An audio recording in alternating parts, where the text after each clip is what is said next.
السلام علیکم ورحمۃ اللہ وبرکاتہ۔ مجلس شرعی مسائل میں آپ سے مخاطب ہوں۔ ایک سوال یہ ہے کہ لکھتے ہیں کہ ایک مسئلہ یہ سمجھنا تھا کہ جو حضرات باہر ملکوں سے مال لاتے ہیں، مثلا سونا وغیرہ، تو یہاں پر ایئرپورٹ پر ڈیوٹی لگتی ہے، اس پر ٹیکس بھرنا پڑتا ہے۔ تو جو آفیسر ہوتا ہے، کسٹم آفیسر، سب معاملہ اس کے یہاں چلا جاتا ہے۔ اب وہ ٹیکس بھرنے کے لیے کہتا ہے۔ عام طور پر لوگ جرمانہ اور ٹیکس بھرنے کے بجائے بات کرتے ہیں اور کسٹم آفیسر سے کچھ ڈیل کرتے ہیں اور اس کو کچھ رشوت دے کر اپنا مال نکال لیتے ہیں۔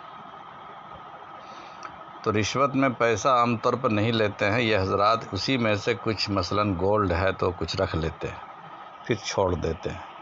ایسے بہت سے سامان ہیں جو باہر سے لانے پر ڈیوٹی لگتی ہے، لیکن لوگ ٹیکس بچانے کے لیے چوری چھپ کر لاتے ہیں۔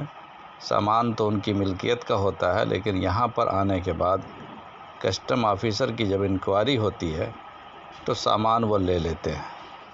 اب سوال یہ پوچھنا ہے کہ کسٹم افسر فرض کریں کہ اگر اس طرح کا مال لیا ہو، کسی سے سونا لیا ہو یا کوئی اور سامان لیا ہو رشوت کے طور پر، تو اس سے خریدنا کیسا ہے؟ کسٹم آفیسر یہ سامان باہر کے لوگوں کو بیچ دیتے ہیں، ان کے بندے لگے ہوئے ہوتے ہیں، وہ دو پیسہ کچھ کم کر کے مارکیٹ میں بیچتے ہیں اور اپنا پیسہ بنا لیتے ہیں۔ تو کسٹم آفیسر کے ہاتھ میں جو مال پہنچا ہوا ہے، اس مال کو لینا ان سے شرعاً کیسا ہے؟ جبکہ وہ غیر مسلم ہے، غیر مسلم تو مکلف نہیں ہوتے ہیں۔ کیا حکم شرعی ہوگا؟ کیا اس مال کو لینے کی گنجائش ہے؟ اس کے بارے میں رہنمائی فرمائیں، جزاکم اللہ۔ جواب کے طور پر عرض یہ ہے کہ رشوت لینا ہر مذہب میں اور ہر ملک کے قانون میں جرم ہے۔ اس لیے رشوت کے طور پر جو مال حاصل ہوتا ہے وہ انسان کی ملکیت میں داخل نہیں ہوتا اور اس کا مملوک نہیں بنتا، اور دوسرے کے مال کو بیچنا درست نہیں ہے۔ اس طرح کسٹم آفیسر کے پاس اس قسم کے جتنے بھی اموال ہیں ان کے وہ مالک نہیں ہیں۔ یہ چیز حکومت کی ملک میں جانی چاہیے، لیکن آفیسروں نے حکومت سے بھی چرائی ہے، اس لیے جانتے ہوئے اس طرح کے اموال کی خرید کرنا جائز نہیں ہے۔ دوسرا سوال یہ ہے کہ زید، عمر اور خالدہ اپنا گیسٹ ہاؤس زید کے لڑکے خالد کو کرائے پر دینا چاہتے ہیں، جو ہوٹل کی دیکھ ریکھ کرتا رہا ہے، جس کی شکل یہ ہوگی کہ مارکیٹ کے عرف سے زیادہ ڈپازٹ کا تقاضا کیا جائے گا۔ مثلا 10 لاکھ کے بجائے 15 لاکھ ڈپازٹ لی جائے گی اور ایک کرایہ باہم طے ہو جائے گا۔ تاہم ڈپازٹ کے زیادہ ہونے سے نفس کرایہ میں کوئی کمی یا زیادتی نہیں ہوگی، اور خالد کے پاس اتنی رقم نہ ہونے کی وجہ سے خالد چند لوگوں کو ہوٹل چلانے میں شریک کرنا چاہتا ہے کہ مثلا آپ لوگ مجھے 3 لاکھ روپے دے دیں تاکہ 15 لاکھ کی ڈپازٹ ادا کر دی جائے اور ہم سب اس کے کرایہ داری میں پارٹنر ہو جائیں۔ تاہم ہوٹل کی دیکھ ریکھ خالد سے متعلق ہونے کی وجہ سے ڈپازٹ کی رقم میں خالد کی رقم دیگر حصے داروں کے مقابلے میں کچھ کم لگے گی، اور ممکن ہے کہ محنت کی وجہ سے خالد کا نفع بھی دیگر حصے داروں سے زیادہ ہو۔ اب کرائے کی متعینہ رقم کی ادائیگی کے بعد جو بھی رقم بچے گی وہ رقم حسب حصص سارے حصے داروں میں تقسیم ہو جائے گی۔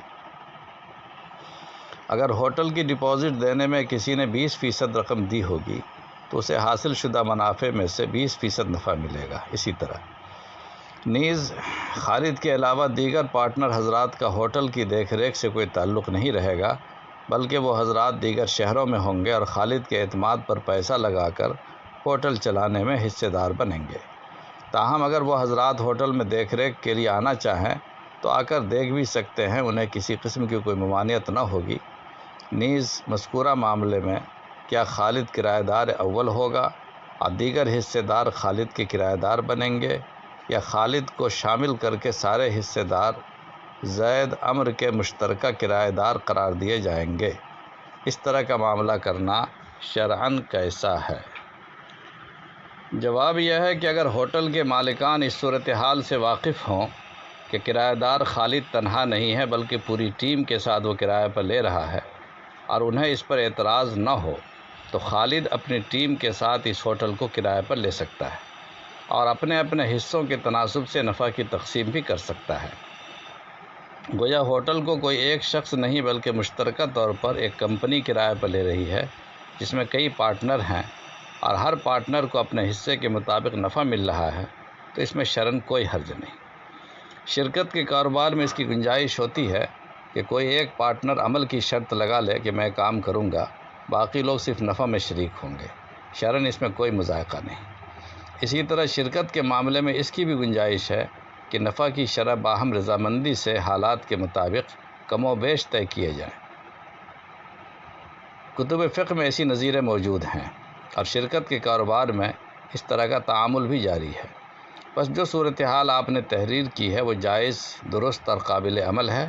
البتہ اس صورت میں ڈپازٹ کے ذریعے ہوٹل مالکان کو جو رقم حاصل ہوگی اس پر تمام شرکاء کا اپنے اپنے حصے کے تناسب سے حق ہوگا اور اس کو استعمال کرنے میں سب کی رضامندی کا لحاظ ضروری ہوگا، خواہ وہ حصے دار بہن ہو یا بھائی ہو۔ اس صورت میں ہوٹل مالکان مجیر ہوں گے یعنی کرایہ پر دینے والے، اور کرایہ داروں کی ٹیم مستجیر ہوں گی۔ ہوٹل مالکان اپنے کرائے کے علاوہ کسی چیز میں دخل دینے کے مجاز نہ ہوں گے۔ دوسری صورت جو آپ نے بتائی ہے کہ کرائے کے بجائے ہوٹل مالکان اس کو شرکت کا کاروبار بنا دیں، وہیں طور کہ ہوٹل مالکان چند اشخاص سے اس طرح معاملہ کریں کہ 30% یا 40% کے ہم حقدار ہوں گے، باقی کے آپ لوگ، تو اس طرح کا معاملہ کرنے کی بھی گنجائش ہے۔ اس صورت میں یہ کرایہ کا معاملہ نہیں بلکہ باہم شرکت کا معاملہ ہوگا، جس میں ہوٹل مالکان اور دیگر حضرات سب شریک ہوں گے اور سب مقرر کردہ شرح کے مطابق نفع کے حقدار ہوں گے۔ واللہ عالم بالصواب۔ اسی کے ساتھ آج کی مجلس ختم ہوتی ہے۔